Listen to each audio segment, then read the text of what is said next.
네, 여러분들 안녕하세요. 시사 지금 정치 브레인 가칭 3회 오늘을 준비한 거는요. 윤석열 검찰총장 이제 후보자가 되셨죠. 윤석열 검찰총장 후보자가 이제 청문회를 앞두고 있는데 지금 뭐 자유한국당이나 야당에서는 뭐 특히 자유한국당 같은 경우에 비판의 소리가 있고 뭐 기수 문화가 파괴됐다. 그리고 조직 문화에 뭐 앞으로 변화가 있을 것이다. 그러는데 검찰의 윤석열 검찰총장 내정 이후에 검찰의 변화는 어떤 검찰 조직 안에서의 어떤 변화가 예상되나 그런 것들 좀 알아볼 것이고요. 두 번째는 오늘 청와대에서 경제 라인 교체가 이루어졌죠. 오늘 그 김상조 정책실장으로 뭐 승진이면 승진이라고 할 수 있겠죠. 그 다음에 이호승 경제수석이 내정됐는데 이거를 오늘 좀 중점적으로 문재인 대통령 뭐 야권에서는 뭐 경제 라인은 경질이다. 뭐 경제가 뭐 처참하게 경제 실패를 인정하고 뭐 경질했다 이렇게 하는데 저희가 볼 때는 이게 어떤 의미인지 좀 보도록 하고요. 그 다음에 황교안 대표의 그 외국인 차등임금 발언 그거에 대해서 오늘 홍준표 전 대표도 비판의 목소리를 냈는데 그런 중요한 것들 여러분들 짚어보고 마지막으로 중국과 북한의 시진핑과 김정은 위원장의 어떤 회담, 정상회담 그거에 대한 얘기들도 좀 재밌게 여러분들 우리 원장님 어떤 더 뛰어난 생각이나 또 저의 정치적인 생각과 한번 여러분들이 같이 들어보시면 좋을 것 같습니다. 네, 첫 번째 우리 원장님 우리 세 번째 시간인데 우리 시청자들한테 인사 좀 해주십시오. 네, 안녕하십니까, 반갑습니다. 두 번째 이렇게 하고 나니까 네, 이제 조금 자리가 잡힌 것 같아요. 되는 것 같아서 열심히 하겠고요. 시작하는 마당에 제가 오늘 자꾸 제목에 꽂혀서 죄송한데 오늘은 이 제목 여기까지 하는데 네. 하나만 말씀드리면 기왕이면 저희가 약칭으로 해도 괜찮은 지금 보니까 아까 중에 개혁의 길도 있고 시사 한우도 있고 다 좋은데 개혁의 길은 잘못하면 개길이 되고 또 시사 한우는 잘못하면 한우가 되기 때문에 그 하여간 그렇게 의견 주시면 저희가 하면 좋겠고요. 우리 타파님하고 여러분들하고 이렇게 함께 하는 건 아주 기쁘고 영광입니다. 재밌게 해보겠습니다. 원장님 변방 정치 어때요? 그것도 좋아요. 외곽에서 이렇게 우리가 변방 정치, 뭐 다 좋아요. 어차피 나중에는 중심에 들어갈 거지만 지금은 변방에서 쓴소리도 할 수 있고 뭐 그런 것도 하여튼 제목 여러분들 많이. 근데 우리가 지금 바랍니다. 주류 교체를 해야 되는 마당이니까 변방 정치. 하여간 생각해보죠. 네, 여러분들이 많이 원샷 원킬? 야, 그것도 괜찮네. 네, 아이디어 좋습니다. 여러분들 많이 달아주시면 저희가 진짜 뽑아갖고 선물 드리고 원장님 사인 책도 보내주도록 하겠습니다. 예, 원장님 이번 주 뭐니 해도 윤석열 검찰총장 어떤 후보자 내정을 해갖고 문재인 대통령이 임명을 일단은 하셨는데 여기저기서 이제 뭐 적폐청산의 의지를 문재인 대통령이 보이시는 거고 윤석열 지검장의 어떤 그 조직 어떤 다섯 기수를 뛰어넘는 발탁에 대해서 야권은 뭐 비판하는 소리가 있는데 원장님이 개인적으로 보실 때 윤석열 검찰총장 임명은 문재인 대통령 어떤 의미가 있습니까? 뭐 다들 말씀하시는 대로 결국은 적폐청산에 흔들림 없다라는 대통령의 의지나 국정 기조를 선명하게 보였다고 생각하고요. 네. 그리고 매듭지어라 이런 것도 있지 않을까요? 서울중앙지검에서 수사했으니까. 그렇죠. 어떻게 보면 이제 더 높은 자리가 갖고.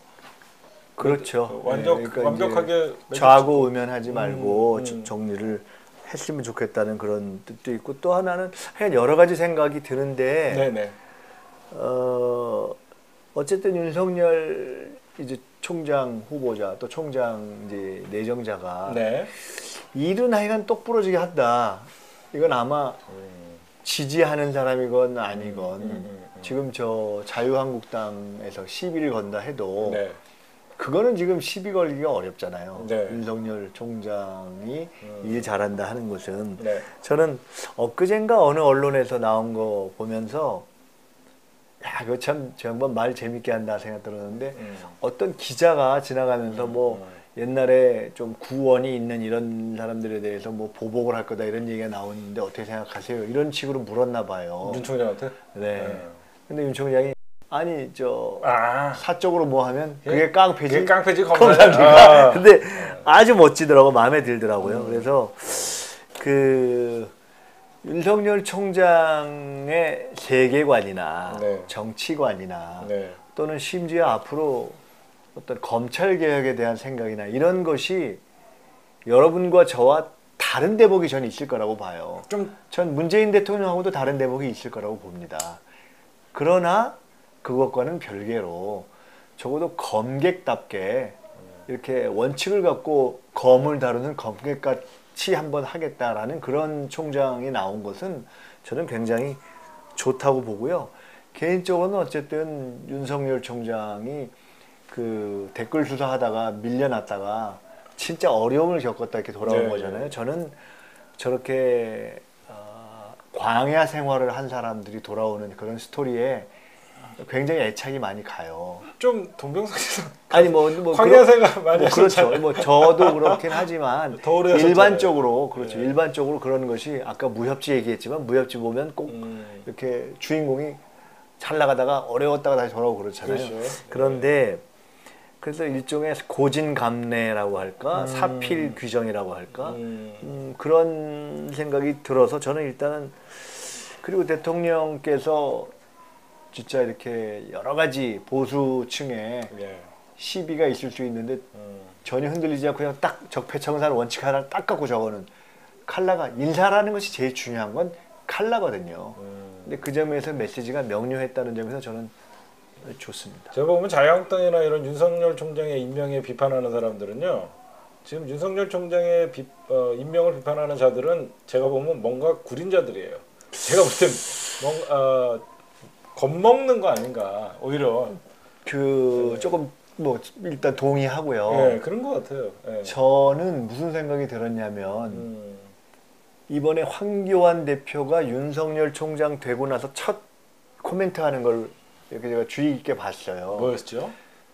근데 그게 뭐였죠라고 할 만큼 선명하지 않은 코멘트였어요. 그러니까 예를 들어 야당 대표가 보통 그런 상황이면 두 가지 중에 하나의 톤으로 비판하든가 참 잘 됐습니다. 잘해주기 바랍니다. 이러던가 아니면 문제가 너무 많습니다. 이렇게 할 텐데 애매모호하게 하더라고요.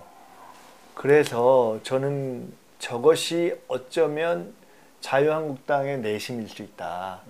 그러니까 윤석열 총장에 대해서 이런저런 시비도 걸고 하지만 한편으로는 두려워. 인사청문회를 놓고서도 저는 애매모호할 것 같아요. 그러니까 착잡할 거라고 저는 봅니다. 원장님 저랑 동의해요. 왜냐하면 저 윤석열을 치자니 그렇죠. 무섭고 저게 설 건드렸다가 그렇죠. 저랑 똑같은 생각. 잡을 건덕지도 없는데 설 건드렸다가 우리가 표현이 좀 죄송합니다만 작살나는 거 아닌가 이런 생각이 들어서 저도 진짜 그 생각했어요. 전 사실은 청문회 별로 의원들이 하고 싶어하지 않을 가능성도 있고 맞습니다. 해도 지금 변죽을 울리는 것처럼 못할 가능성이 있다. 그야말로 정말... 나 떨고 있니? 지금 딱 저기 나은님 저는 똑같은 그런 생각이에요. 그러니까 나 떨고 있니? 제가 여기 메모를 아까 나 떨고 있니 썼는데 진짜 우리가 이거 해야 됩니다. 그런 복합적인 생각이 아닐까 하는 생각이 저는 사실. 저도 왜 우리 지금 원장님 말씀에 동의했냐면 제가 며칠 전에 방송에서 그랬어요. 얘네들이 항상 자유한국당이 청문회 노리고 뭐 박영성 장관 문제도 그랬고 그 작년 말에 그 임종석 실장이랑 조국 민정수석 나오라 그래갖고 막 벼르고 청문회 뭐 딱 했는데 진짜 아무것도 없었고 오히려 자기네들이 역공당하는 이런 현상을 보이면서 왜 그러냐면 검찰총장은 자기네들이 뭐 아무리 저기 이번에 청문회에서 비판하고 뭐 흠집을 잡으려고 해도 대통령이 임명 강행하면 끝나는 거기 때문에 원장님 말씀대로 어설프게 건드렸다가 검찰총장이라는 왜 얘네들이 떳떳하지 못한 사람들이라서 오히려 청문회에서는 지금 벼르고 있다라고 얘기하지만 실제로 가면 뭐 국민을 위한 검찰이 돼주시기 바랍니다. 편향되지 않은 수사를 바랍니다. 이 정도밖에 못할 것 같아요, 제가 보면. 저도 그럴 가능성 높다고 봐요. 저도 그런 생각밖에 못할 것 같아요. 그리고 뭐 정말로 막 두들겨서 잡을 게 있다면 그건 사실은 뭐 우리 쪽에서 임명한 검찰이든 아니든 상관없이 그렇죠. 정확하게 비판해야죠. 검찰을 제가 전에 검찰을 권력의 개라고 한번 표현했다가 정말 엄청나게 고생해 본 적이 있어요. 저는 개검, 떡검 저는 마음 놓고 막 얘기하는데요. 근데 그게 저랑 다르죠. 예. 그게 좀 달라요. 정치하는 제가 예. 그때 그 말을 하고 예. 진짜 힘들었는데 그게 몇 년도예요? 아니 몇 년 전이에요. 근데 그때 정치인이 하는 거랑 다르죠. 그때 제가 최고위원인데 원외였어요. 그렇죠. 근데 아무 생각 없이 그렇게 얘기했는데 그게 검사들이 굉장히 기분 나빴다 그러더라고요. 근데 그걸 똑같은 말도 권력의 주구 이랬으면 좀 낫었을 거예요. 근데 한자를 안 쓰고 그냥 한글로 개 이러면은 아니 근데 그렇게 또 얘기했었고 네네. 어쨌든 우리나라 검찰이 한 개인 검찰총장이 누가 됐느냐와 상관없이 맞습니다. 개혁되고 진화하고 변화해야 되는 거잖아요. 예. 근데 그 점은 저희가 흔들리면 안 된다고 봐요. 윤석열 총장이 됐다고 해도 여전히 검찰 개혁은 필요한 거죠. 그런 점에서 저는 아까 윤석열 총장과 여러분과 저와 심지어 문 대통령도 생각이 다를 수 있다. 그렇잖아요. 그러나 적어도 현재의 검사 중에 정치적으로 휘둘리지 않고 네. 칼을 쓰는 그런 어떤 적어도 치사하지는 않은 검객 이렇지는 않을까. 제가 아까 우리 원장님이 저 말씀하셨잖아요. 황교안 당대표가 첫 멘트가 애매모호했다. 그거는 뭐 과거에 황교안 그 법무부 장관 시절에 어떻게 보면 윤석열 총장이 대구고검장, 대전고검장으로 한시직으로 좌천된 것도 어떻게 보면 법무부 장관이 인사발령한 걸 거 아니에요. 그래서 우리가 막 악연이었다 이런 얘기를 하는데 오히려 그 윤석열 검찰총장이 지검장이 있으면서도 황교안 사건에 대해서는 정치 보복 프레임을 씌울까봐 일부러 수사를 좀 안 했다는 소리도 있었어요. 네. 그래서 아마 황교안은 누구보다도 떨고 있을 것 같아요. 제가 보면. 그래서 애매모호한 답변을 하지 않았나라고 생각하고 그 다음에 원장님 저는 좀 이런 생각도 해요. 네. 지금 많은 우리 시청자분들이나 대부분 민주당 권리당원 어떻게 보면 민주당의 어떤 우리 편이 아군들이 지금 시청을 하다 보니까 대부분 우리 민주진보 진영에서는 윤석열 총장에 대해서 굉장히 환영하잖아요. 박수 쳐주고 정말 믿는다라고 하는데 저는 약간 저런 것도 있어요. 윤 총장이 어떻게 보면 평범한 검사 출신은 아니에요. 제가 분명한. 그럼요. 늦가기 검사도 됐고 오래 많이 떨어졌고 그렇죠. 많은 그 어떤 혼자와의 인생의 맛을 좀 굴곡을 아시는 그냥 분이고 쉽게 올라가기만 하는 건 아니고 인생의 맛을 아는 거죠. 본인의 어떤 의지도 강하기 때문에 그 좌천이 돼도 버티는 스타일이고 나이가 많아도 저는 문재인 대통령이 저는 어떻게 보면 윤석열 검찰총장을 어떤 적폐청사에 매듭을 짓기 위해서 검찰총장으로 올린 것도 있지만 저는 어떻게 보면 검찰의 개혁이나 이런 거에서 가장 적합한 인물이다. 그게 뭐냐? 윤석열 검찰총장이 문재인 대통령이 임명했다 그래서 저는 민주당이나 민주시민들이 좋아할 일은 아니라고 생각해요. 왜 그러냐면 저는 민주당도 긴장해야 된다고 생각해요. 당연하죠. 저는 과거같이 어떤 그 자유한국당이 지명하는 검찰총장은 아무래도 정치적인 검찰총장의 모습을 보이고 저는 그렇다고 생각하지 않습니다. 그래서 저는 양날의 검이라고 생각해요, 진짜. 저도 그렇게 봐요. 저는 윤지검장을 조금 저희가 듣는 소리나 그런 거 보면 여야 할 것 없이 정말 그렇다고 봐야죠. 저는 그리고 그것을 두려워할 필요도 없고. 네, 그게 맞는 거거든요. 네, 사실 맞는 거고요. 어떤 의미에서는 저는 아까 가치관은 우리가 다를 수도 있다. 그리고 지금 문무일 총장의 네. 경우처럼 실제로 검찰 개혁을 해나가는 과정은 윤석열 총장 체제에서도 상당히 만만치는 않을 거라고 보지만 가야 되고요. 네네. 그런가 하면 저는 예를 들어 윤석열 총장이 진정한 의미의 스타가 됐으면 좋겠다는 생각이에요. 우리가 외국의 경우도 그렇고 우리나라의 경우도 저 사람 참 괜찮은 검사다 네. 이렇게 생각하고 그렇죠. 비리를 척결하고 부정부패와 싸우는 그 상징이었던 분들이 변질하거나 알고 보니까 아니었거나 이런 경우가 있어요. 과거 외국의 이태리였나요? 근데 그런 경우도 그렇고 사실 지금 우리가 좀 딱하게 생각하는 홍준표 전 대표 같은 경우도 그 자체가 워낙에 좀 문제가 있는 거지만 한때는 그래도 약간 모래시계까지는 안 돼도 비슷한 이렇게 얘기했었는데 알고 보니까 좀 아니었거든요. 그렇죠. 그래서 그런 류가 진짜 안 되고 네. 정말 자기 관리가 끝까지 잘 돼서 가서 공정한 검사, 그다음에 시대 흐름에 맞는 검사로 이렇게 잘 갔으면 좋겠다는 생각이 있어요. 그러니까 그런 의미에서는 적어도 문재인 대통령 입장에서는 윤석열 총장을 임명할 때 그래 너 내 말 잘 듣겠지 이런 차원은 넘었을 그렇죠. 거라고 그 차원이 봐요. 아니라서 임명한 것 같아요. 제가 보면. 네. 그래서 더 기대가 되고 일단은 검찰이 여태까지 여러분들 저는 완전히 윤석열 검찰총장이요. 어떻게 보면 우리 국민들에게 검찰총장 옷 벗으면서 박수 받거나 그러면서 따라한 한 명도 없거든요. 역대 최근에 저희가 우리가 80년대 이후에 어떤 정치 역동을 겪으면서 검찰총장이라는 건 늘 정치 검찰 소리 듣고 국민들에게 비판받고 결국은 나중에 보면 온갖 비리가 밝혀지고 막 응? 뭐 그랬는데 이번만큼은 그렇죠. 검찰의 칼날이 국민을 위하는 검찰이 국민의 돼야지. 칼. 예, 네, 국민을 위해서 그 칼자루를 휘둘러야 되는데 늘 집권 여당을 위해서 칼자루를 휘둘러다 보니까 야당을 탄압하게 되고 정치 검찰 소리를 듣고 그런데 이제는 한번 여야 할 것 없이 저는 정치인들 긴장했으면 좋겠어요. 그래서 박수 받고 검찰총장직을 마무리해서 맞아요. 정말 총장직을 마지막으로 떠나거나 아니면 공수처장 되면 되죠. 국민들이 야 저거 더 시켜라 이래서 공수처장이나 법무부 장관. 되는 예, 저도 하여간 그 정도 됐으면 좋겠다. 네, 저도 그렇게 생각합니다. 그 윤석열 총장 네. 부인을 제가 알아요. 그거 그 12살 차이 난다는 요새 그 시끄러운. 예. 근데 저 굉장히 미인이 있었는데. 본인 재산은 한 1, 2억밖에 안 되고 다 부인 재산이라는 거 아니에요. 근데 아니 어떻게 그렇게 재주가 60 아니 근데 우리가 돈을 떠나서 우리가 뭐 이해할 수밖에 없는 게 일단 법조 쪽에 있는 분들이 우리 보통 사람들보다 돈은 많잖아요. 그렇죠. 그리고 특히나 이제 어찌 보면은 처가 쪽이 조금 넉넉한 경우가 많고 맞아요. 한편 생각해 보면 그렇지 않으면 검찰 봉급이 상대적으로 공무원 중에서는 조금 떨어지기 때문에 돈의 유혹을 안 받아요. 뭐 유혹 안 받는 처가가 데는 빵빵하면 좋고 어쨌든 그런데 그 부인을 왜 하냐면 제가 친한 건 아닌데 맞아 어떻게 하셨어요?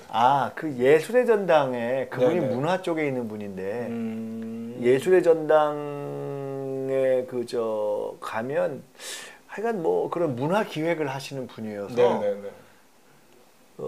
거기서 몇 번 뵀어요. 근데 저분이 윤석열 검사 부인이라고 하더라고요. 근데 키도 크고 미인이에요. 예, 저도 깜짝 근데 놀랐어요. 그렇게 넉넉하신지는 제가 몰랐고요.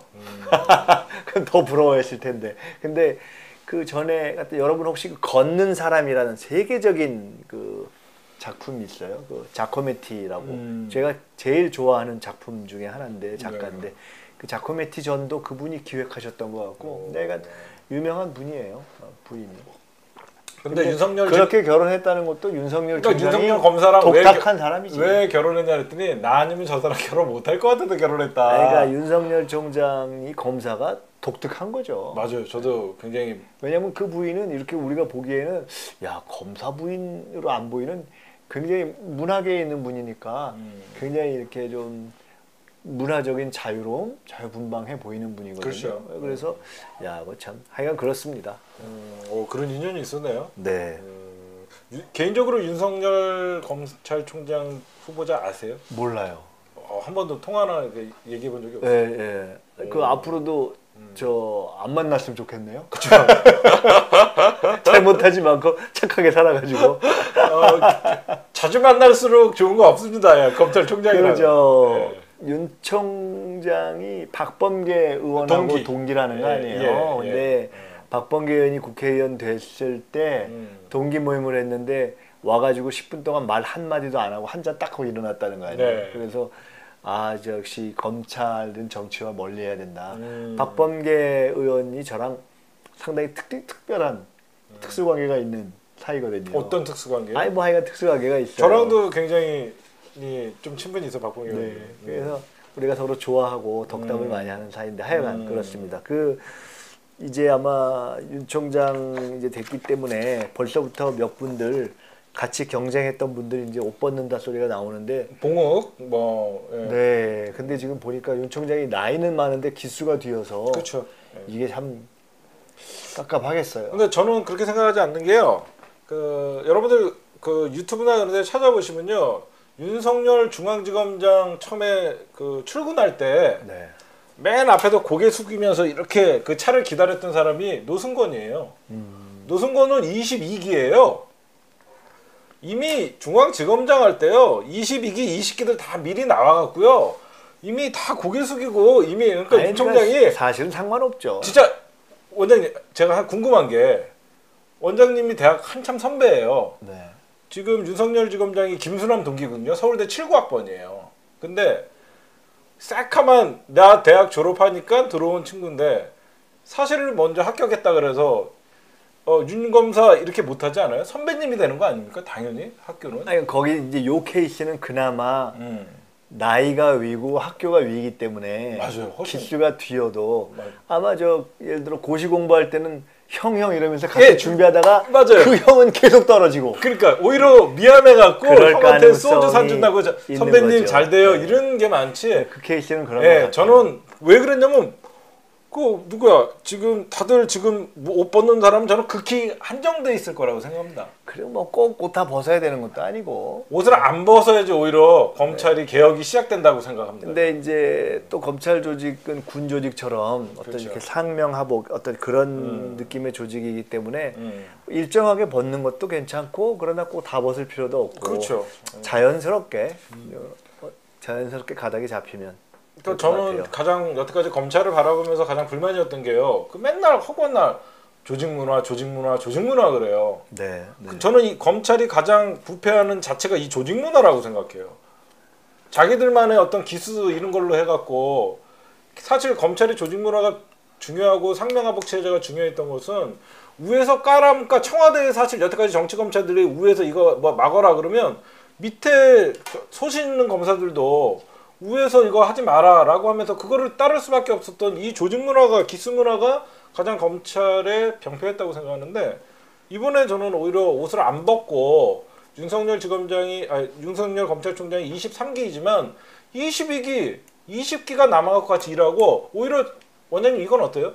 윤 총장님이 나가고 오히려 밑에서 저번에 못했던 분이 다시 검찰총장이 될 수도 있는 거잖아요. 뭐 그럴 수도 있죠. 근데 저는 뭐 이게 맞지 않나요? 너무 이상적인가요? 아니 뭐 근데 이제 그 검찰 조직에 또 관행이 있기 때문에 그 관행을 깨는 게 개혁 아닌가요? 아니 그러니까 제 말씀은 기수가 앞선 사람들이 자연스럽게 일정하게 빠져주는 것이 한편으로는 네. 또 좋을 수도 있을 거예요. 아니 뭐 전체적인 흐름을 밑에서 또 개혁적으로 치고 나가려고 몰아가는 데 있어서 네.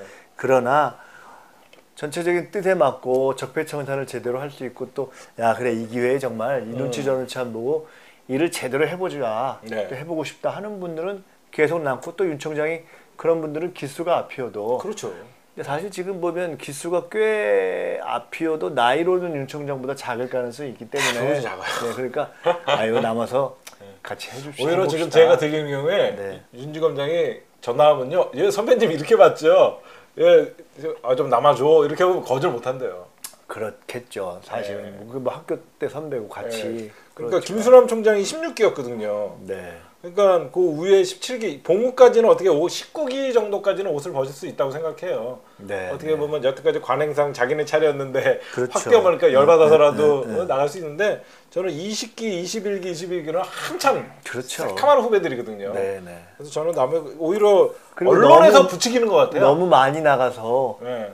갑자기 변호사가 너무 많이 느는 것도 별로 안 좋잖아요. 근데 검찰 내부에서는 젊은 검사들은 아싸 하면서 여태까지 그 인사 발령이 정체가 돼 있었는데 더 좋아할 수도 있죠. 예. 네.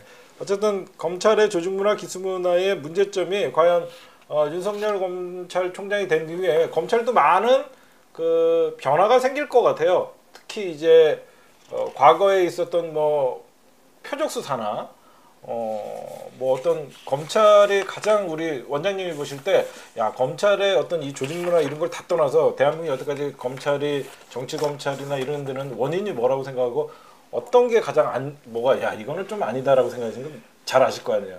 좀 거창하게 얘기한다면 감옥도 가보시고 그래갖고 잘 저는 아실 거예요. 근본적으로는 우리나라의 대한민국의 친일잔재 청산이 안 된 문제가 크지요. 사실 따지고 보면 경찰, 검찰뿐만이 아니라 뭐 학계 심지어 뭐 각종 문화계 이런 데도 뿌리 깊게 각종의 맞습니다. 친일 잔재가 있는데 그런 방식으로 하던 흐름 네. 이게 이제 각자가 잘하려고 해도 여러 부분에 남아 있잖아요. 예를 들어 우리가 흔히 얘기하는 이 정권이든 저 정권이든 이 검찰이든 저 검찰이든 예를 들어 어쨌거나 사실을 네. 확정되기 전에 이렇게 노출 안 시켜야 되는데 언론을 통해서 막 흘려서 언론 플레이 한다든가 뭐 그런 여러 가지 그런 하나의 일례인데 네. 이런 것들은 근본적으로 네, 네. 변해야 되는 거고 또 저도 경험을 해본 건데 가령 어떤 사안에 대해서 그 사안이 문제가 됐는데 이 승리를 하기 위해서 검찰이 또 소를 유지하기 위해서 네. 전혀 다른 사안을 갖고 이렇게 건다든가 전혀 예를 들어 건이 다른 막 털어가지고 네. 그런 방식들은 그 뿌리 깊게 검찰 내에 수사 관행이라든가 이런 관행 속에 남아 있죠. 네. 그런 것들을 한편으로는 검경 이뭐 수사권 조정을 포함한 그런 구조적인 개혁과 함께 네. 실질적인 어떤 행태의 개혁이 굉장히 중요하죠. 이제 자유한국당이 노리고 있습니다. 청문회. 일단 청문회의 주요 뭐 자유한국당이 공격 대상은 첫 번째 뭐 윤석열 검찰총장의 뭐 친인척 문제나 아니면 뭐 배우자 문제, 뭐 장제원 의원이 제기했던 뭐 장모 문제, 뭐 이런 거 제기할 것 같고 두 번째 이제 단 한 번도 문무일 검찰총장은 사실 검경 수사권 조정에 대해서는 좀 반대하는 의견을 발표를 했는데 보였었어요.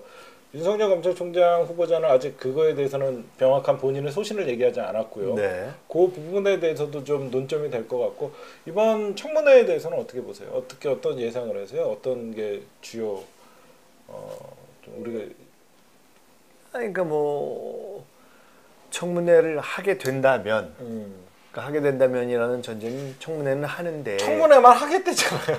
하는데 자유한국 복귀 안 해더라도 예. 그때 그것도 봐야죠. 자유한국당이 예. 말은 그렇게 해놓고 말은 거창하게 해놓고서 사실상 아까 우리가 본 것처럼 나 떨고 있니 이런 것처럼 적당히 그냥 아이, 뭐 들어가서 어차피 통과될 거 나 예. 미운 털 박히면 뭐하냐 이러고 빠질 수도 있는 거고 근데 네. 만약 한다면 뭐 지금 나오는 뭐 처가와 관련된 것들을 예를 들어 스캔들이라고 하더라도 네네. 근거가 있으면 사실은 밝히면 그건 국민 입장에서 필요한 거고 네. 그렇지 않으면 뭐 스캔들로도 칠 수 있는 거고 봐야죠 뭐. 그 저는 아주 그냥 언론에서 집중은 엄청 하는데 아주 맥 빠진 청문회가 되지 않을까. 아무래도 살아있는 그 권력 칼자루를 쥐고 있는 사람 앞에서 감히 그 구린 사람들이 말을 함부로 할 수 있을 것인가? 그것도 그리고 어떤 사람들이 청문회에 나서는지 좀 봐야 될 것 같아요. 자유한국당에서. 네. 그러니까 진짜 구린 사람들은 못 나올 것 같아요. 아니면 어떤 사람들이 그나마 깨끗한 사람들이 좀 나오지 않을까? 어떤 사람들이 나올 법한데 안 나오는가도 봐요. 그러니까 맞아. 이 사람 분명히 청문회면 이 사람이 나올 것 같은데 안 나왔다. 그 사람 왜 안 나왔을까? 예, 그것도 중요한 것 같고. 그다음에 자유한국당 이번에 국회 계속 파행하면서 이번에 청문회는 하겠다라는 식으로 얘기를 하고 있어요. 국회가 이래도 자기가 원하는 것만 딱 이렇게 짚어서 하는 것도 있나요? 아니 저렇게 이거 무슨 뭐 밥 먹는데 애들 편식하는 것도 아니고 네, 나 웃겼어요. 밥을 골고루 먹어야죠. 그리고 네. 식사 시간 되면 밥을 먹어야 되는 거 아니에요? 예. 근데 뭐 식사 시간에 종쳤는데 들어오진 않고 저기 내 밖에서 놀다가 학교에 안 오고서 점심 시간만 그것도 점심 시간에 반찬 계란 후라이 나온 것만 먹고 나가겠다고? 아니 그리고 국회가 무슨 정규직 아닌가요, 이 사람들? 제가 왜 파트타임 같이 자기가 하고 싶은 것만 와갖고 딱 하고 이것도 웃긴 것 같아요. 보니까. 문제가 있어요. 예, 예. 제가 보면 요 청문회를 계기로 복귀를 하려 그런 거 아니냐 뭐 이런 현관의 얘기도 있는데 지금 이렇든 저렇든 사실은 들어오고 싶겠죠. 들어올 명분과 핑계도 잡고 싶고. 그렇죠. 예. 경제청문회 얘기하는 것도 사실은 나경원 대표는 얘기하는 거 보니까 아이 뭐 이 명칭과 형식에 너무 얽매이지 말자. 뭐 그런 얘기 토론으로 바꿀 나오는 수도 게 있겠다. 예. 결국은 들어오고 싶다 소리인데 왜냐면 지금 보면 국회 안 들어와서 득 보는 거는 황교안밖에 없고 원외 대표니까 다 예. 싫잖아요. 국민도 싫고 예. 차영당 지지율 떨어지니까 싫고 나경원은 뭐 그 원내 이렇게 좀 이렇게 공간이 없어지니까 싫고 다 싫은데 황교안 대표만 네. 자기가 저 밖에 있으면서 대선 운동하고 네네네. 근데 그조차도 이제는 내가 계속 있으면 안 되는가 비요 해가지고 이제 들어오고 싶은데 대통령한테 1대1로 좀 들어갈 명분 달라고 그러는 거잖아요. 그렇죠. 내년 총선도 있으니까 아무래도 네. 출마를 해야 되는 사람들은 국회에서 싸우더라도 싸우고 싶은데 모두 스포트라이트를 황교안과 나경원만 받으니까 불만이 있죠. 거기서 이제 터져 나오는 것 같고 예, 이 정도로 우리 그 검찰총장 인사청문회 이제 기다리게 되면 어차피 대통령이 저는 이번에 검찰총장 인사청 딱 임명할 때 많은 그 당시에 조중동이나 이런 기사를 봤었어요. 봤더니 대부분 막 복무 아무리 네. 문재인이라 해도 5기수는 넘기지 못할 것이다 라고 하면서 막 이렇게 설레발을 풀다가 갑자기 윤석열 위원장이 딱 하니까 얘네들이 좀 가장 당황했던 게 자유한국당과 조중동 아닌가 생각을 하는데 얘네들은 정말 제가 볼 때는 문재인 대통령을 모르는 거예요. 긴장감을 만든 거고요. 음. 그런 점에서는 대통령의 어떤 권력 운영이라는 면에서 네.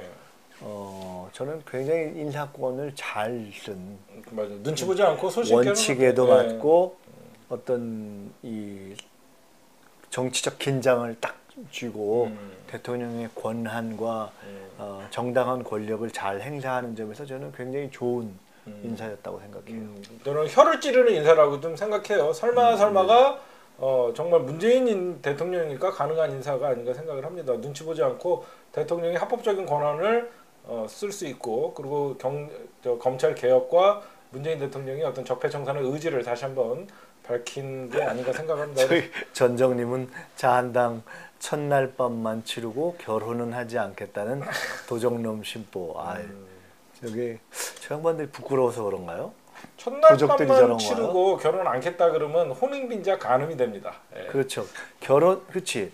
결혼을 해놓고 첫날 밤을 안 치른다. 그거는 조금 부끄러워서 그런 거고. 그렇죠.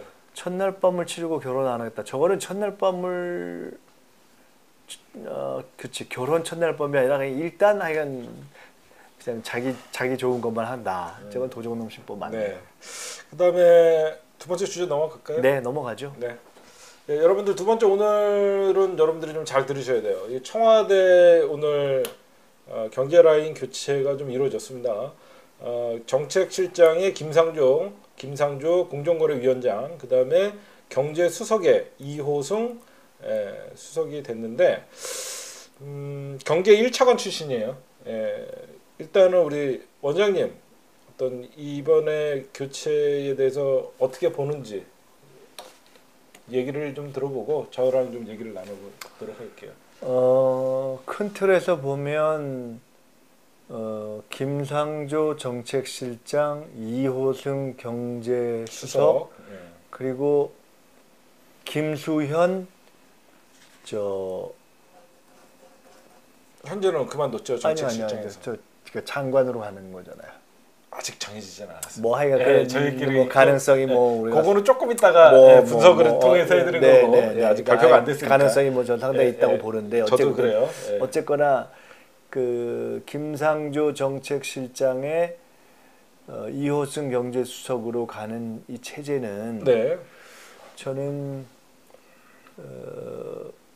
상당히 괜찮은 포석이다.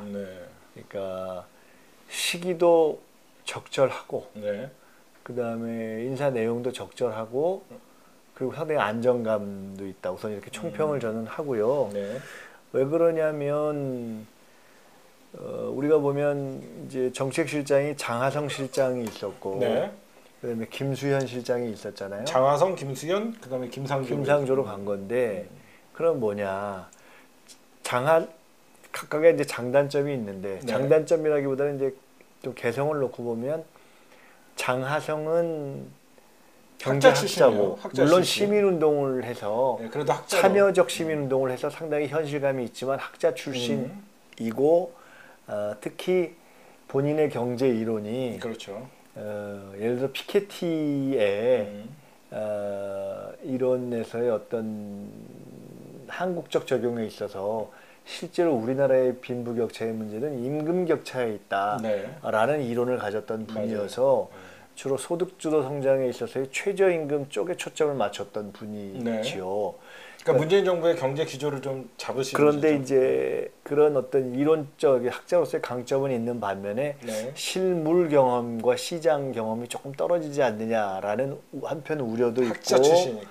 네. 또 한편으로는 본인의 이론 자체가 네. 제가 조금 전에 설명드렸듯이 임금 격차 쪽에서 주로 원인을 찾는 그런 것이 이제 맞는 면도 있고 한국 현실을 설명하는데 조금 부족한 면도 있을 거예요. 네. 그런 분이었고 첫째. 네. 두 번째로 김수현 실장 같은 경우는 좀 진보적, 사회운동을 네. 했고 시민사회운동을 또 하시는 서울연구원장을 했고 특히나 부동산 정책에 있어서는 이론도 빠삭하고 참여정부 때부터 쭉 경험이 있고 해서 부동산과 도시계획 전문가시죠. 그런 쪽에는 확실한 반면에 네. 그리고 많은 정책 경험을 해서 사람들이 우려하듯이 저 사람이 과연 경제를 중심으로 하는 정책 전체를 다룰 수 있어? 네. 라는 우려에도 불구하고 사실은 경험이 풍부한 그런 실물 출신의 네. 정책실장이었는데 그러니까 앞에는 이론가 학자 네, 출신, 예. 여기는 실물 중심, 여기는 그러니까 다시 장하성은 학자. 학자 출신이면서 학자 중에서도 좀 임금 격차를 그렇죠. 중시하는 이론, 김수현은 실물 사회운동 출신이면서 주로 진보적, 부동산 네. 쪽이 네. 상대적으로 경제학적 기초는 조금 부족하지 않나 하는 우려가 있었는데 김수현의 경우는 김상조의 경우는 학자 출신이고 인데 참여연대를 오래 해서 시민운동과 학자 출신이고 네. 그리고 어쨌든 그 경제학적인 네. 기초가 명료해서 이제 많은 정책을 다루거나 이른바 전문가 계층에서는 그래도 정책실장은 경제학적 기초가 있어야 되는 거 아니야? 라는 의견이 많거든요. 네네. 그러니까 그런 부분에 대한 거를 해소하는 점이 있고 네네. 근데 단순 학자가 아니라 사회운동을 했을 뿐 아니라 이미 공정거래위원장으로서 네. 관료 사회를 직접 핸들링을 해봤단 말이에요. 그러니까 상당히 그런 점에 있어서 그냥 단순 학자를 뛰어넘는 거죠. 네.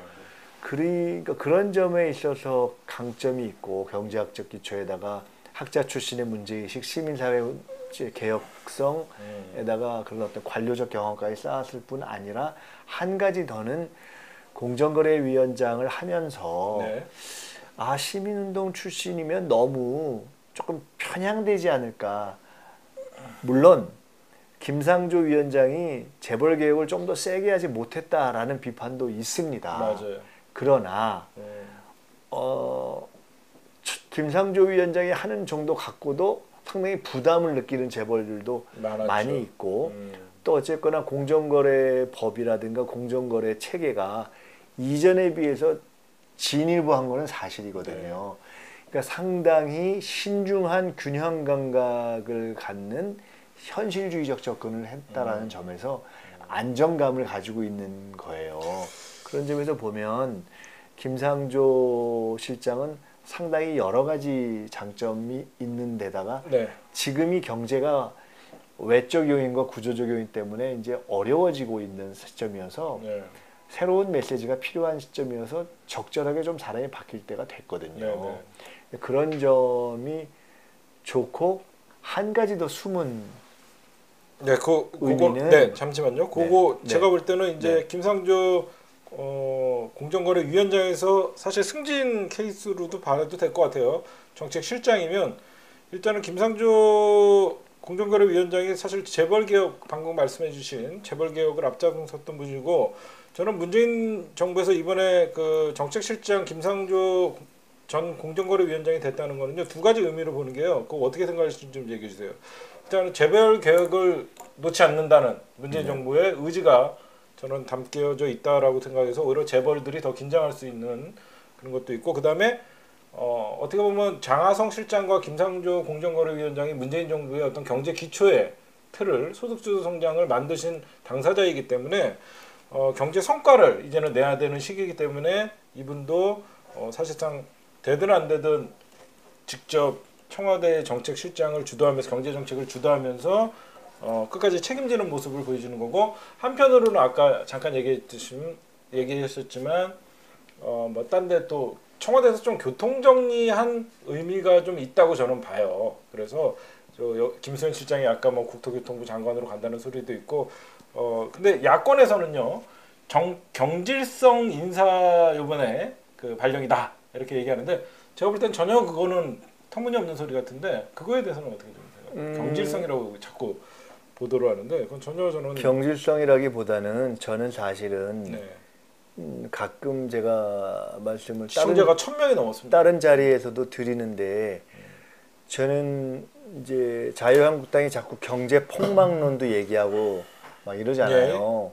근데 사실 자유한국당이 진정성이 있다면, 경제가 그렇게 어려우면 지금 국회에 빨리 들어와야 되고, 그렇죠. 안보가 문제면 빨리 들어와서 국방회를 열어야 되고, 네. 경제가 진짜 어려우면 추경을 빨리 해야 되고, 확장 재정을 해야 되고, 지금 그런 거거든요. 카메라 그런 건데 그렇게 안 하잖아요. 자유한국당이. 근데 그런 자유한국당의 얘기와는 별개로 저는 우리 경제가 이 정부가 잘하고 잘못하고 이런 차원을 떠나서 상당히 어려운 게 사실이에요. 그거 첫째는 구조적인 원인 때문에 그렇고 오랫동안 쌓인, 두 번째로는 최근 외적 환경이 워낙 안 좋아졌단 말이에요. 아시다시피 미중 무역 분쟁이 이게 지금 만만치 않고, 그것을 분석하는 분들은 미중 무역 분쟁은 이제 시작이고 10년, 20년, 30년 가는 분쟁의 시작이다 이렇게 보는 분들이 있거든요. 게다가 이제 반도체 경기가 이게 출렁출렁하고, 그래서 뭔가 경제에 대해서 조금 더 집중력을 가져야 한다라는, 이게 뭐 소득주도 성장이 잘했다 못했다 이런 문제는 다 지나간 얘기고 그 차원을 뛰어넘는 얘기예요. 그런 메시지가 필요한 시점에 제일 좋은 거는 경제팀을 조금 더 메시지를 강화하는 쪽으로 가는 거거든요. 저는 일단 그런 점에서 좋다고 보고요. 아까 두 가지를 더 얘기하고 싶은데, 김상조 체제에 대해서 하나는 어쨌거나 소득주도 성장, 혁신성장, 공정경제라는 세 개의 축으로 보통 이야기되는 포용경제라는 것을 처음부터 이해하고 함께 해온 축 중에 하나가 정책 시장으로 올라온 것이고, 특히나 소득주도 성장, 그 중에서도 최저임금 부분만이 아니라 공정경제라는 매우 중요한 축을 해온 분으로서 그런 포용경제라는 것의 축을 이어간다는 일관성을 메시지로 던진다는 점이 있고요. 재벌 개혁에 대해서는 사실은 저도 어떠한 문제에 대해서는 김상조 이제 신임 실장이 공정거래위원장으로서 조금 더 강했어야 되는 것이 아닌가 하는 생각이 드는 대목이 있어요. 맞아요. 그러니까 과거 김상조 위원장의 사회운동 시절의 모습과 주장을 주로 보시거나, 또는 재벌개혁을 하지 않으면 어떤 경제 문제도 풀리지 않는다고 보는 분들의 입장에서는 현재의 재벌개혁이 좀 미진하게 보이는 것이 저는 타당하다고 보거든요. 일리가 있어요.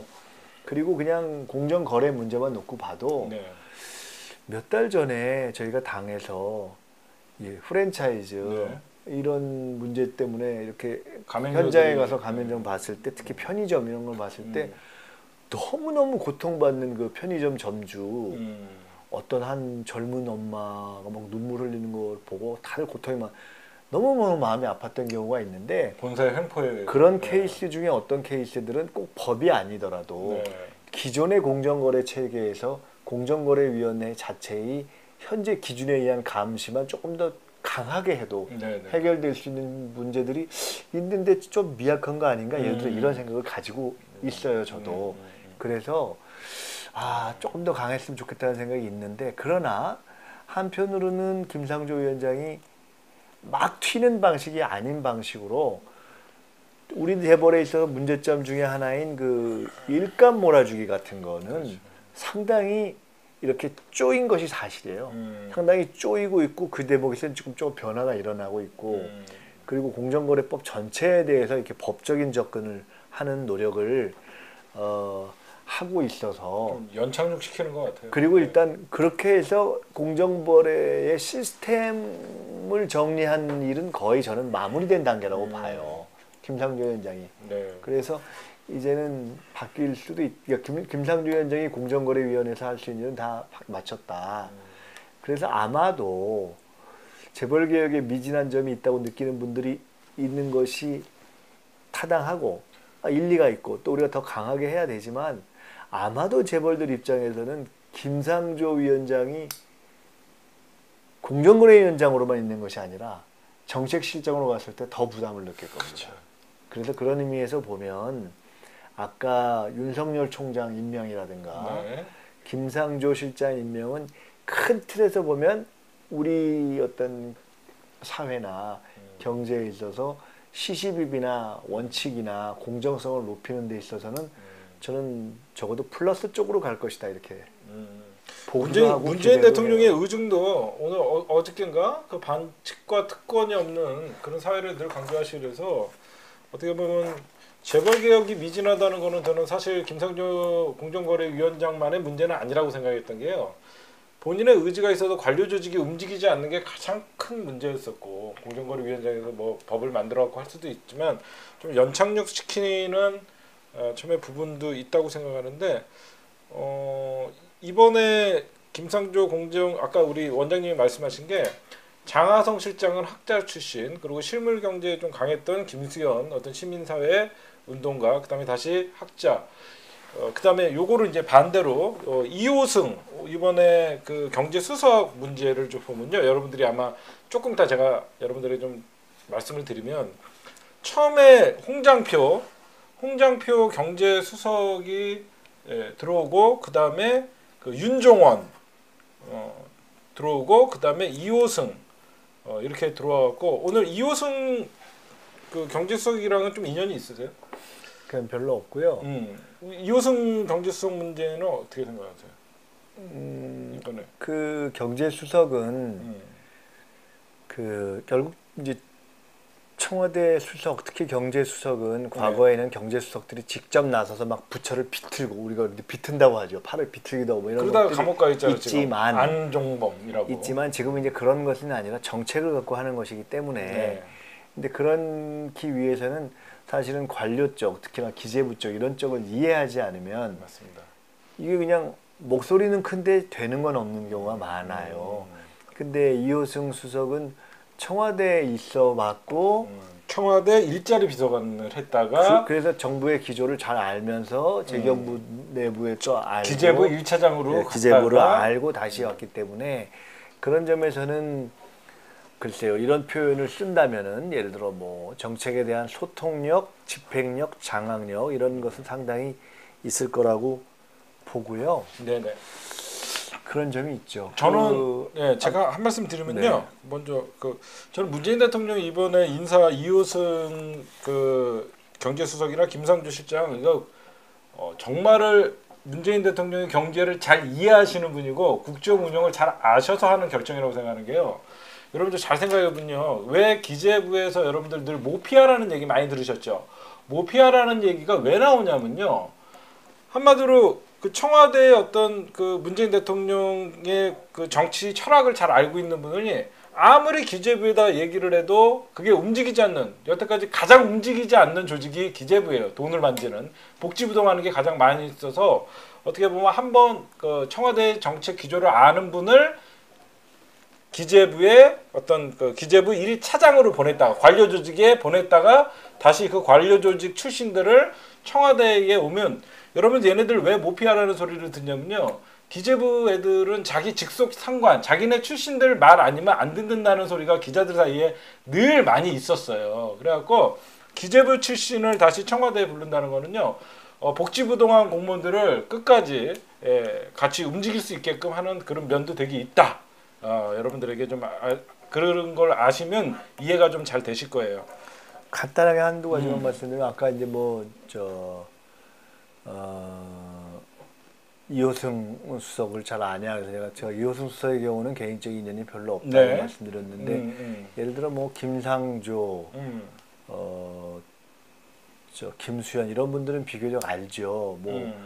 대선 때도 저희가 대선 승리하기 전날까지도 같이 토론을 하고 그러던 네, 사이니까요. 뭐 저희들이 소득주도 성장에 대해서도 야, 이거 자칫 잘못하면 이런 문제점이 있지 않겠나 하는 그 이후에 이렇게 발생했던 약간 미진한 점들에 대해서 같이 토론하고 이러던 사이니까. 그런데 분명한 거 하나는 김상조 실장 같은 경우는 그 균형 감각이 있고 네네. 굉장히 겸손한 분이에요. 근데 저는 이제 오히려 공정거래위원장으로 갔을 때는 시민운동가에서 공정거래위원장이고 더구나 공정거래위원장이라는 자리가 아까 윤석열 총재처럼 다른 의미에서 경제검찰이라고 하잖아요. 그래서 검객으로 비치는 자리여서 훨씬 조심스러웠을 것 같은데 저는 지금은 경제가 그런 외적인 요인 때문에 상당히 이제 집중력을 요하는 시기고 조금 더 어려울 수 있고 또 국민들이 그래 저 김상조 공정거래위원회가 생각보다 상당히 조심스럽게 가네 하는 인식이 축적돼 있기 때문에 저는 조금 더 과감하게 네. 생각하고 개혁적인 초심을 잃지 않고 가면은 좋겠다 네. 이런 생각이에요. 일단 김상조 저는 요런 것도 봤어요. 가장 최근에 인사 이동이나 문재인 대통령의 임명은요. 재벌 개혁의 중점을 하반기에는 맞추고 있다라고 생각한 게 윤석열 지검장에서 삼성 바이오로직 사건을 수사를 했거든요. 김상조 하면 재벌 저격수거든요. 윤석열 지검장 출신이 이제 검찰총장으로 가고요. 그럼 이제 후기 중앙지검장이 이어서 삼성의 어떤 바이오로직스나 어떤 그 대기업 수사 재벌의 수사를 할 것이고요. 김상조 공정거래위원장이 승진을 해서 오히려 정책실장으로 가서 문재인 대통령이 어떤 그 하반기에는 진짜 그 재벌 개혁과 그다음에 경제 정책의 어떤 성과물을 내라는 어떤 의지다라고 좀 보이기도 하고 그다음에 원장님 뭐 조금 더 하실 얘기 있으시면 하시고요. 요거 있잖아요. 아까 그러면 김수현 실장 그만두신 김수현 실장이나 윤종원 이 두 분은 굉장히 경질성 인사가 아니라고 생각하는 게 굉장히 중용된다는 소리가 지금 많이 나오고 있어요. 그러니까 우리 원장님 일단 뭐 하실 얘기 있으면 뭐 간단히 이제 마무리하는데 보탠다면 대통령의 이번 이제 검찰총장 인사나 정책실장 인사가 이제 하반기 경제 운영을 재벌 개혁 쪽으로 끌고 가려는 거 아니냐 이렇게 말씀하셨는데 저는 뭐 그렇게 그러니까 재벌 그러니까 놓치지 않는다. 네, 이제 그런 그러니까 것도 있는 것 같아요. 더 적극적이고 어떤 소위 얘기하는 더 나아가는 의미에서의 재벌 개혁 쪽으로 갈 거냐를 그렇죠. 단정하기는 좀 쉽지 않은데 적어도 재벌과의 관계에 있어서의 긴장을 상호 유지하는 것은 분명하다. 예.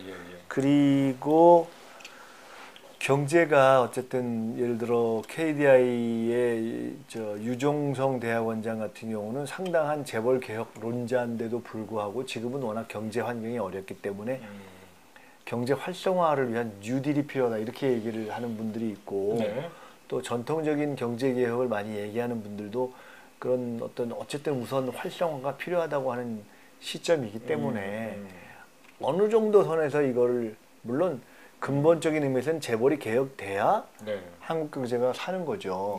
그러나 이제 현실에서는 그걸 적절한 정책 혼합을 해서 가는 것이기 때문에 어느 정도 갈 것이냐 하는 거는 우리가 아주 잘 해가야 되지만은 우선 재벌과의 관계에 있어서 긴장을 유지하고 재벌들도 그렇게 느낄 것이다라는 점은 저는 맞다고 보고요. 이제 마지막에 말씀하신 지금 김수현 실장이나 분들이 윤종원 뭐 할 거냐 경제수석 그다음에 그거는 뭐 우리가 인사권자라면 막 여기저기 막 갔다가 하겠지만 그건 아니니까 그런데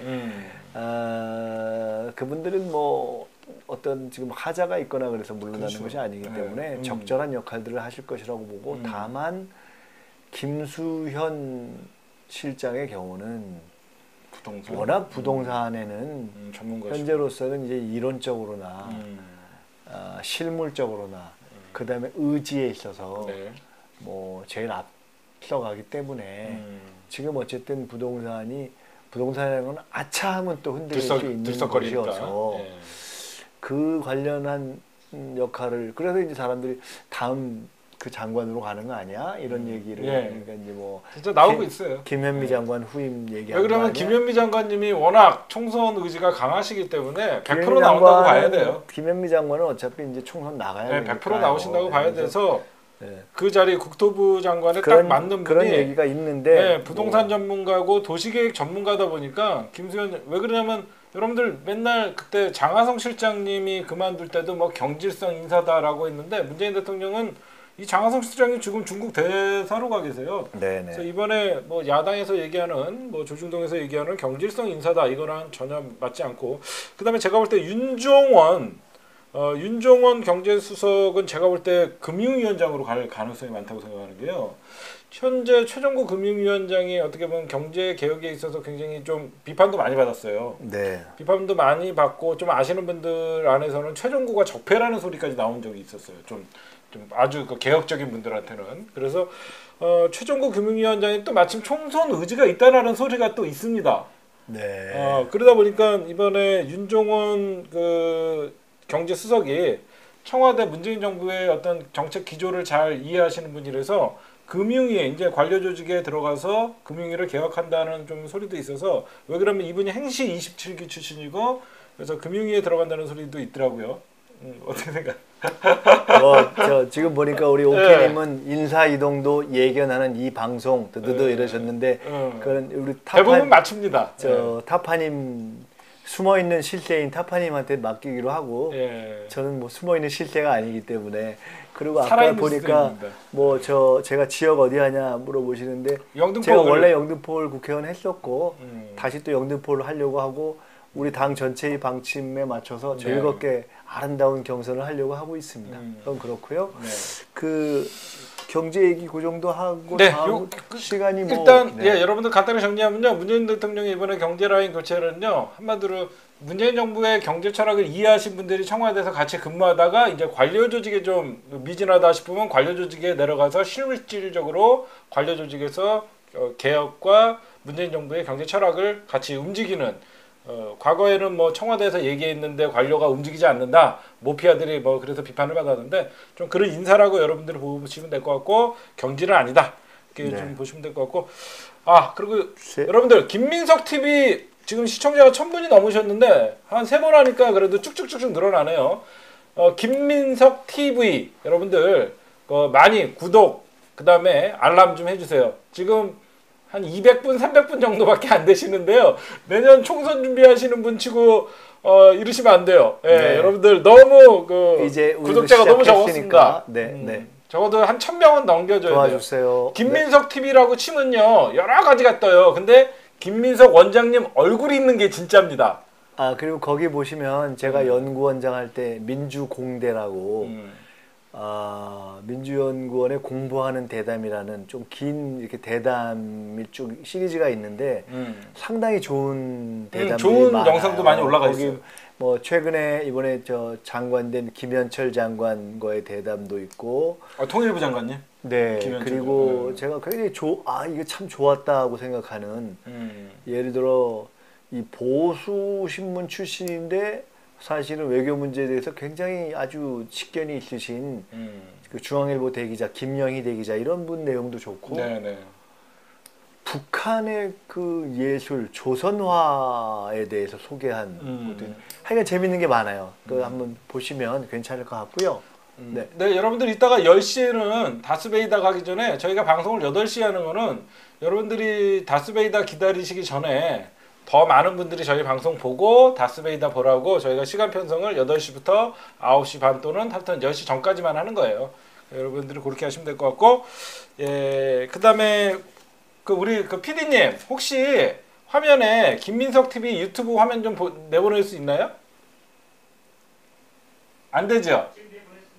보여드렸어요? 여러분들 김민석 TV 많이 구독 좀 해주시고 이제 황교안 당대표 좀 입만 벌리면 요즘 사고를 많이 치는데 지금 외국인 차등 임금 발언 오히려 지금 뭐 여야 할 것 없이 여기서 질타를 받고 있는데 제가 어제 방송에서 이런 얘기를 했어요. 이거 경제 문외하다. 이거는 박근혜나 뭐 최순실보다도 더 모른다 이거는. 저는 그 정도로 심하게 비판을 좀 했거든요. 네. 원장님 보실 때 이 발언 보고 기가 차, 뭐 어떤 생각을 하셨어요? 저도 어제 네네. 방송을 새날? 아니에요. 어제는 채널 A의 정치 데스크라는 데를 나갔는데 원장님 저 그거 물어보고 싶었어요. 네. 맨날 어떻게 보면 새날이나 네. 저 시다타파 이렇게 하면 또 아군들이랑 하잖아요. 네네. 이 종편에서 거기 제가 어때요? 요즘 그 채널 A 종편에서 여러 번 나오거나 심지어 진행을 전에 보라고 한 적도 있었는데 어떠세요? 안 했어요. 근데 당에서 이제는 종편 같은 데 나가서 우리가 좀 적극 방어를 하는 게 좋겠다고 그렇죠. 해서 얼마 전부터. 나갔는데 종편에서 잘 하는 게 참 만만한 건 아니더라고요. 왜냐면 프레임을 이렇게 짜놓고 하니까 원하는 대답을 얻기 위해서 계속. 근데 비교적 2번 했는데 선방한 것 같다고 얘기들을 궁금한 게 제가 하더라고요. 죄송한데 못 봤는데요. 네. 그 프로가 뭐죠, 원장님? 정치 데스크라는 프로인데 몇 시에 하는 거예요? 좀 소개 좀 시켜주세요. 목요일 날 4시쯤에 해요. 아, 목요일 날 4시 채널 A? 네. 아. 근데 제가 그 말씀을 왜 드리는 거 아니? 어제 딱 그 화제가 나왔어요. 황교안 씨에 대해서. 네, 발언. 근데 제가 뭐라 그랬냐면 어제 뭐라고 그랬어요? 이제 황교안 대표가 그렇게 하니까 당에서 뭐 네. 극우 포퓰리즘이다. 네네. 또 뭐였더라? 뭐 하여간 이런 얘기가 나왔는데 제가 어제 뭐래? 근데 내가 볼 땐 솔직히 그 정도까지가 아니고 네. 그냥 뭘 잘 모르는 것 같다. 왜냐하면 법적으로도 저게 잘 아시겠지만 뭐 ILO라든가 ILO나 국내법에도 국내 저쪽, 노동법에도 네, 안 맞으니까 저 양반이 사실은 국가보안법은 좀 아는지 모르지만 국제법이나 노동법 저도 나름 미국 변호사예요. 근데 국제법이나 노동법은 모르는 것 같고 네. 법적으로도 좀 말이 안 되고 정치적으로도 말이 안 되는 게 네. 그분이 말을 하면서 외국인이 우리나라 경제에 기여한 게 없다 뭐 이렇게 얘기했잖아요. 세금 엄청 내요. 네. 정상적이라면 네. 정당 대표는 당연하고 네. 그냥 일반 국회의원만 돼도요. 네. 외국인이 어떻다 이렇게 얘기하지 않아요. 그러니까 정치적으로 굉장히 말이 안 되는 소리예요. 그런데다가 경제 원리적으로도 아니 그러면 외국인 더 싸게 해줘라 이러면은 그쪽에 일가리가 다 가니까 네. 네. 저희 그런 어떤 가격의 수요 공급 이런 거에 안 맞잖아요. 네. 네. 그러니까 법적으로도 정치적으로도 경제적으로 다 뜬금없는 소리를 한 거여서 자유한국당 이론도 안 맞아요. 걔네들은 늘 자유시장 경제 체제를 그래서 얘기하면서 제가 볼 때는 뭘 좀 모르는 것 같다라고 하면서 그 다음에 제가 뭐라 그랬냐면 네. 총리라고 해서 꼭 다 아는 게 아니더라. 우리 저 이낙연 총리나 네. 지금 이해찬 전 총리나 이런 분들은 국정을 소상히 알잖아요. 꿰뚫고 계시죠. 너무. 근데 다른 총리들 보면 우리가 의전 총리들이 많았어요. 그냥 이렇게 돌아다니는 거 있잖아요. 네네네. 근데 내가 볼 때는 황교안 전 총리도 아마 대충 그런 거였던 것 같다. 그래서 국정을 잘 모르는 것 같다. 이렇게 얘기를 했어요. 근데 진짜 정말 그렇게 모르는 생각하고 저도 그래요. 너무 모르는 거. 재밌었던 거는 거기 나왔던 그 자유한국당 쪽 패널이 아 누구 있었어요 패널이? 아니 패널이 딱 한 분밖에 없었어요. 그 박종희 전 의원이라는 분인데 비교적 좀 순한 분이에요. 근데 그 양반이 이제 자유한국당 쪽이고 또 공천도 받아야 되니까 네네네. 나름 방어를 뭐라고 했냐면 저 황교안 대표가 네. 아유 이렇게 변명했잖아요. 아, 내가 외국인 뭐라고 한 게 아니라 최저임금에 대해서 뭐라고 한 거다 이랬잖아요. 그래서 제가 아니 뭐 저 박종희 의원께서 그렇게 디펜스 하는 건 내가 이해가 그쵸. 가는데 네. 국민들이 대충 다 봤기 때문에 그 말 바꾼 걸 다 봐서 그렇게 생각하겠냐.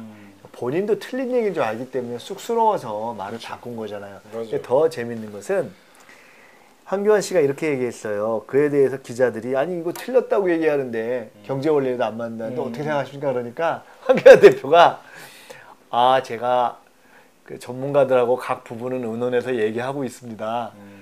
되게 그저 떠름하고 약간 좀 애매모호하고 황세모라 그러잖아요. 그래서 애매모호하게 별명이 답변을 황세모입니다. 했는데 그래서. 완전 코미디였어요. 그럼 저 사람은 아니, 나름 법률가였는데 법도 몰라, 경제도 몰라, 뭐 정치는 다 이게 진짜 좀 저는 그럴 것 같아요. 황교안 대표가요. 우리 쪽에 제대로 된 뭐 예를 들어 만약에 가상에서 네. 대선 후보가 돼서 경선을 한다. 또는 당 대표끼리 토론을 한다. 뭐 선대위원장끼리 토론을 한다. 그냥 개박살 나고. 제가 볼 때는 한 10분 정도 지나면 저 수준이 옛날 박근혜나 이렇게 돌아가는 거 잘 모르는 이분 막 이상한 소리 하잖아요. 저 안철수도 그랬어요. 저는 지난 대선에서. 그러니까 사실 어제 제가 그러니까 당직자 최근에 그만둔 분들 같이 네네. 이해찬 대표하고 강훈식 전략기획위원장 전 전략기획위원장하고 한정희 위원장 4시 점심을 먹었는데 우리가 저 얘기를 하다가 야 진짜 저 황교안 얘기를 하다가 야 진짜 안철수 딱 그 수준이야 우리가 그랬거든요. 그랬었어요? 저도 딱 생각하는 게 안철수 막 문재인 대통령한테 토론하자고 막 난리치다가 진짜 카메라 딱 대니까 깜짝 놀랐어요. 누가 그 얘기를 했는지까지 밝히면 좀 그렇지만 하여간 우리가 다 공통적으로 야 진짜 저 황교안이 저거 진짜 토론 제대로 붙으면 저 깝깝할 거다. 너 진짜 저도 의외로 굉장히 실망이 아니라 그냥 돌아다니면서 이제 사진 찍는 거 좋아하고 이제 그런 총리들이 있어요.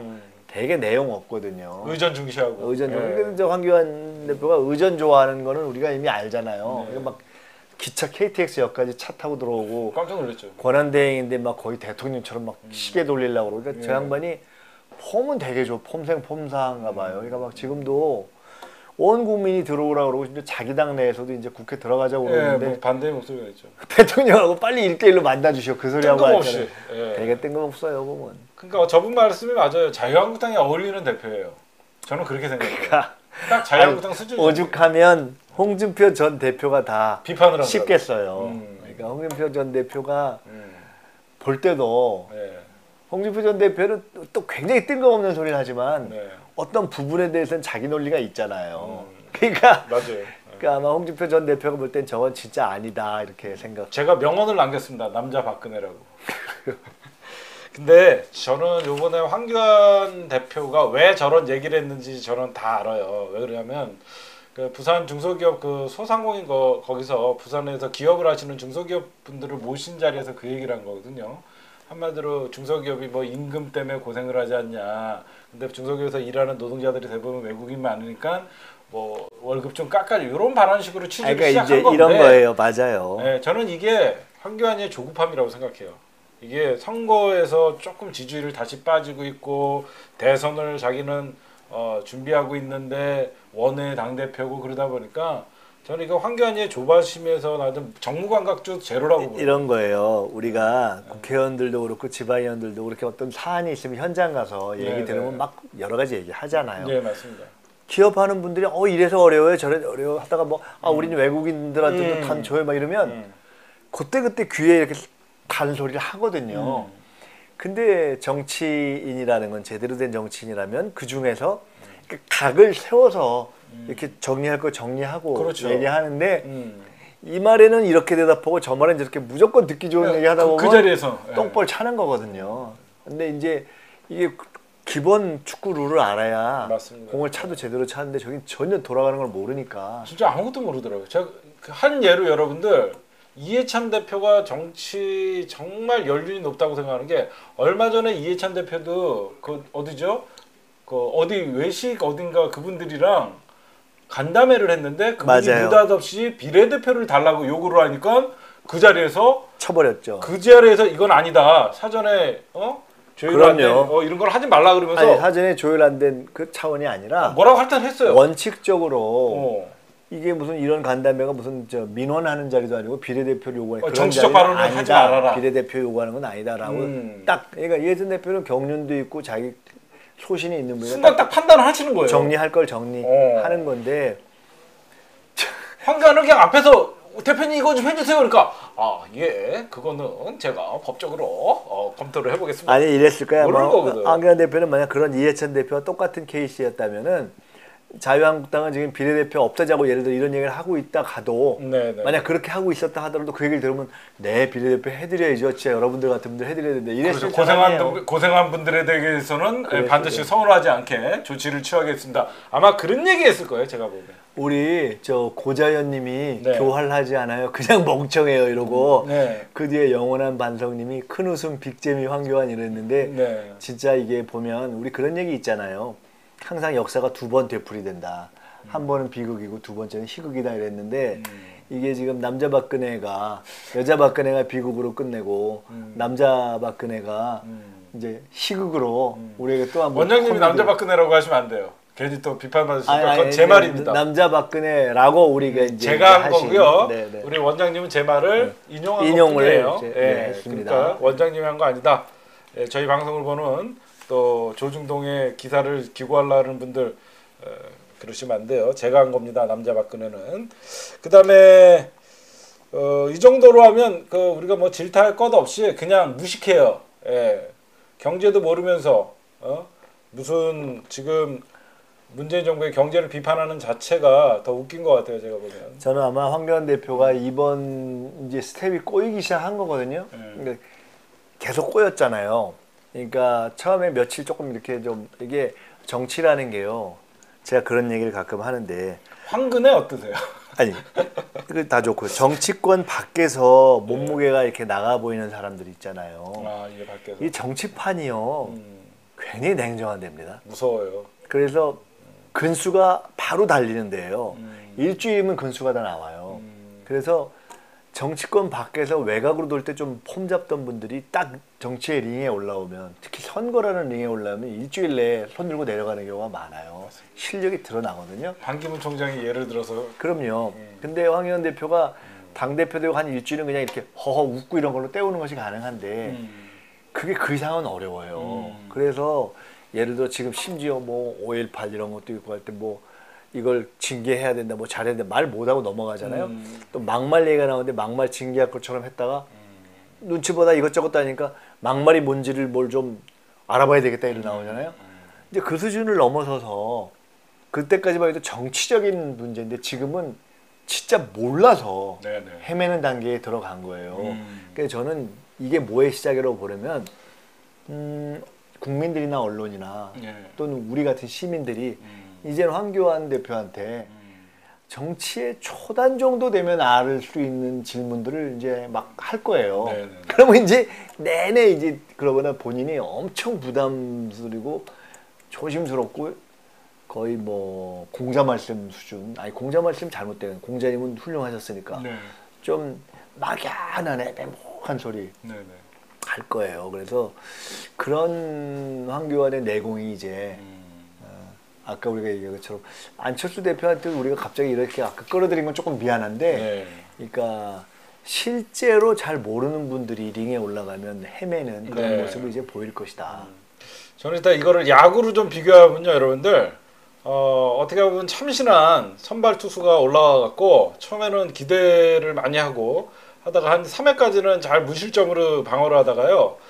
지금 조금씩 이제 제구력의 난조를 보이면서 빈틈을 보이고 이제 흔들리기 시작하니까 이제 홍준표를 시작으로 이제 불펜 투수들이 몸을 푼다고 생각해요. 본인이 완투승으로 해갖고 내년 총선을 이끌고 싶은데 자유한국당 그 눈구렁이 같은 고참들이 볼 때는 저 신인 갖고는 절대 이 게임을 끝까지 끝낼 수 없다고 생각해서 지금 홍준표의 어떤 황교안 비판론이나 이런 것들은 슬슬 자유한국당에서 뭐 김무성이나 있든 조직력이 있는 홍준표나 불펜 투수들이 선발 투수 내려와라라고 하는 조짐이 아닌가라는 생각을 합니다.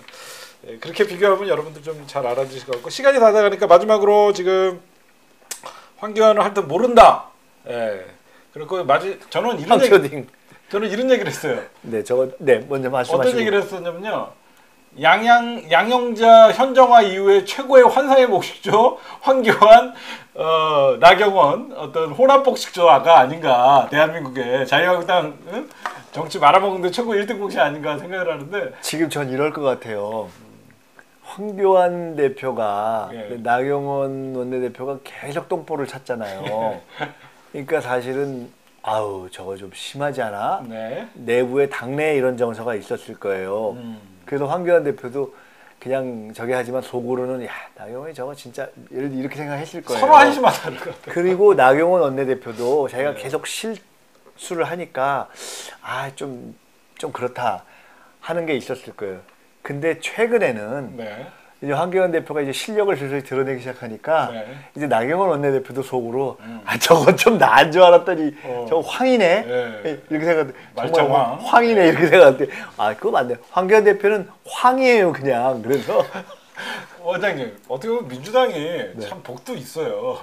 저쪽에서 만약에 좀 이성적으로 자유한국당이 바뀌어야 됩니다. 막 보수가 바뀌어야 됩니다. 최저임금 올리는데 더 적극적으로 하고 막 그랬으면 야 이거 참 머리 아플 일인데. 그래요. 그래서 하여간 저 환상의 몫이 줬을 뻔 아마 서로 혼합복식. 야 저거 알고 보니까 서로 야 저거 진짜 내용 없네 이러고 있을 것 서로 같아요. 무시하고 있을 것 같아요. 그걸 서로 무시하고 서로 처음에 있을 것 같고요. 경계하다가 아까 보니까 어떤 분이 황교안이 종로 나올 거예요? 뭐 이렇게 하는 거 올리셨는데 제가 볼 때는 나오고 싶은 마음은 꿀떡인데 나오면 떨어진다고 이미 내부적으로는 정리가 됐을 거예요. 지금 뭐 현재 우리 쪽이 어떻게 정리될 거냐는 좀 더 봐야 되지만 우리도 종로 쪽이 뭐 골치 네, 아프죠. 근데 이 시점에서 적어도 우선 정세균 어쨌든 현재 전 의장 그다음에 현 지역위원장 정세균으로 보면 일단 뭐 그 황교안이 이길 확률은 어떤 없죠. 조사로 봐도 다시 찍겠다가 50%를 넘는 유일한 네. 지역으로 나오니까 막강하잖아요. 그래서 안 될. 제가 볼 전 때는 나가봐야 깨진다고 자기 대선 생각해서. 지지율 높다고 생각해서 네. 비례대표로 한 뭐 당선 가능성 뒷번호에다가 딱 배치해놓고 있는 그런- 김대중 대통령 그런 스타일로 거나 뭐 자기가 전국을 지원유해서 다니겠다. 배수진 비례대표 몇 번으로 치고 아마 그런 사람들이 쇼를 좀 할 것 같습니다. 대표님 그런 게 멋있는 겁니다 하면 또 잠깐 혹해가지고 그럴지 모르는데 속으로는 그것도 아마 조금 안전빵으로 네. 가고 싶어 할 텐데 저 종로 나와서 지역에서 세게 붙는 거 저는 못할 거라고 봐요. 저도 왜 그러냐면요. 특히 이번에 윤석열 검찰총장이 됨으로써 황교안 사실상 박근혜 탄핵 총리였고 수사를 단 한 건도 제대로 받은 게 없어요. 그러면 황교안이도 속으로 내심 뭔가가 찜찜한 건 분명히 있을 거라고요. 그런데 자기가 이대로 당대표에서 물러나오고 아무것도 없이 또 정계에서 사라지게 되면 저는 황교안이 안전장치로 국회의원 비례대표 후순위에 자기를 놓고 저는 그 안전장치로 만들 것 같아요. 마지막으로 이제 시진핑 네, 네. 그다음에 김정은 위원장 여러분들 이번에 국제 문제입니다. 그거는 짧게 해야 되겠네요. 짧게 하고 네. 시간이 됐으니까요. 한 7분 정도만 40분에 마치도록 하겠습니다. 네. 시진핑 그 위원장이 김정은 위원장을 지금 정상회담을 했습니다. 네. 일단 정상회담의 의제를 제가 제 나름 분석을 하면 중국이 이제 본격적으로 북한의 비핵화 문제에 나서겠다. 그래서 자기네들도 중재자 역할을 좀 하고 적극적으로 북한을 대북 제재를 국제적으로 안 해주더라도 중국이 지원을 하겠다. 이러면서 뭐 미국을 압박하는 수단도 되고 북한의 어떤 개방에 중국도 동참하는 그런 저는 느낌을 그렇게 받았는데 우리 원장님이 보실 때는 시진핑 주석과 김정은 위원장의 만남을 어떻게 보시는지? 우선 양쪽 다 서로가 이제 필요와 네. 원하는 게 이제 맞는 시점이잖아요. 네. 김정은 위원장은 어쨌든 궁극적으로는 미국하고 풀어야 되는데 예. 이제 문재인 대통령을 통해서 풀려고 했는데 본인 생각만큼 안 되는 대목도 있고 그렇죠. 또 트럼프 대통령이나 미국 쪽이 자기 생각보다 어쨌든 하노이에서 잘 안 됐고 그래서 중국이라는 원군을 한 번 더 좀 활용하자 이런 게 있었고 또 시진핑 주석의 입장에서도 미중 무역 분쟁에 맞아요. 대해서도 미중 무역 그렇고 분쟁. 또 사실 홍콩 같은 경우도 조금 깝깝한데 맞습니다. 그래서 홍콩, 대만 막 이쪽 문제들. 예. 한편으로 우리가 힘이 있다는 것도 보이고 한편으로는 미국한테 야 내가 그래도 너네 가려운 데를 잘하면 긁어줄 수 있어 이렇게 보여준다는 점에서 우선 첫째 그게 이제 합이 맞았고요. 네. 근데 이제 좀 다른 면에서 본다면 두 가지는 네. 하나는